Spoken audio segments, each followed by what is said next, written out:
You're watching the firearmschannel.com. Hi, I'm Max Martin for the Firearmschannel.com here at the 2010 Border Security Expo. I want to share with you some highlights of a conversation that I had with Sheriff Joe Arpaio of Maricopa County, America's toughest sheriff.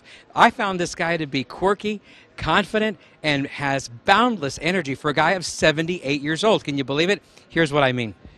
Sheriff Joe, what would you do to stop the illegal immigration into the United States? What would I do if I was president of the United States? I think first thing I would do is anybody coming across the border goes directly to jail. Number two, what we're doing here in Arizona, even though people say it's impossible to do, including politicians, is slowly cause the illegals to leave town.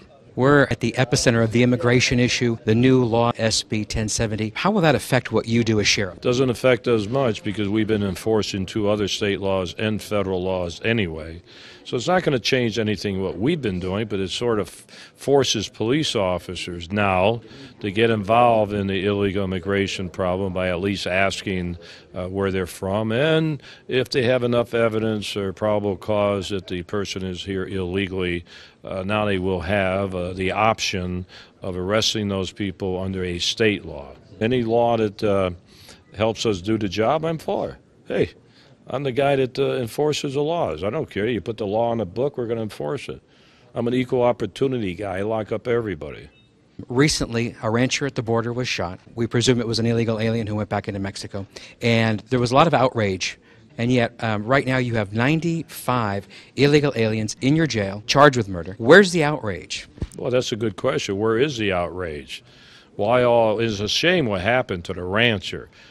Why all this political outrage? What about the outrage of people here in Maricopa County being killed, a lot of violence occurring because of illegal immigration? Where's the outrage from the politicians and the bureaucrats? Why do you suppose you don't get the credit you deserve, the thank you? You report to the voters, and yet, from a media standpoint, there doesn't seem to be any acknowledgement of the good work that you do for Maricopa County. Well, the media doesn't like me, but it's a love-hate relationship. Anytime I say I'm going to have a press conference, whether it's cooking hot dogs, usually they'll show up, thinking maybe I'd choke on the hot dog. So no, but that's the way it is. But the people know what I'm doing because I average 2 speeches a day, 18 years. I go to the people. You don't always have to believe what you see on television. Now, you're the sheriff right now. You may be running for governor. What do you think about the amnesty issue? I'm against amnesty.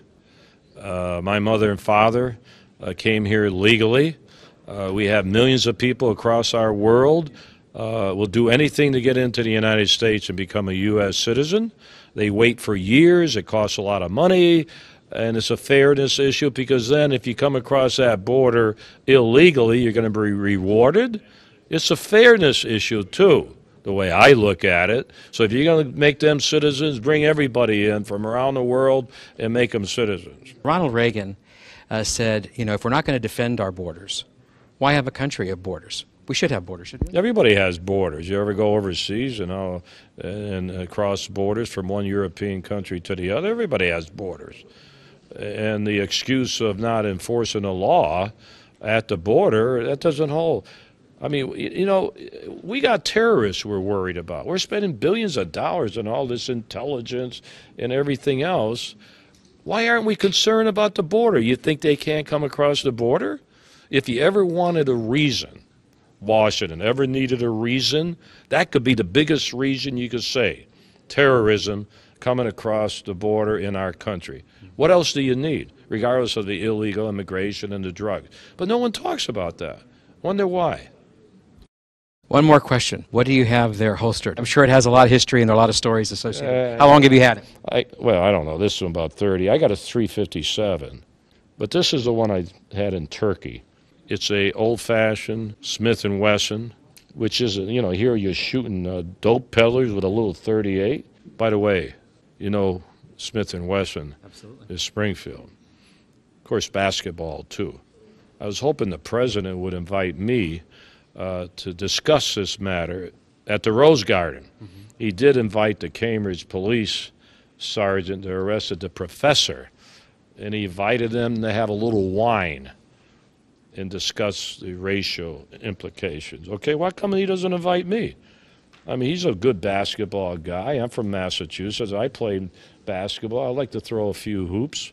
We could get a lot done over a glass of wine and the hoops. But they're not going to call me. I'm like a rabble-rouser. I'm like poison. Why? You're watching the Firearms Channel.com.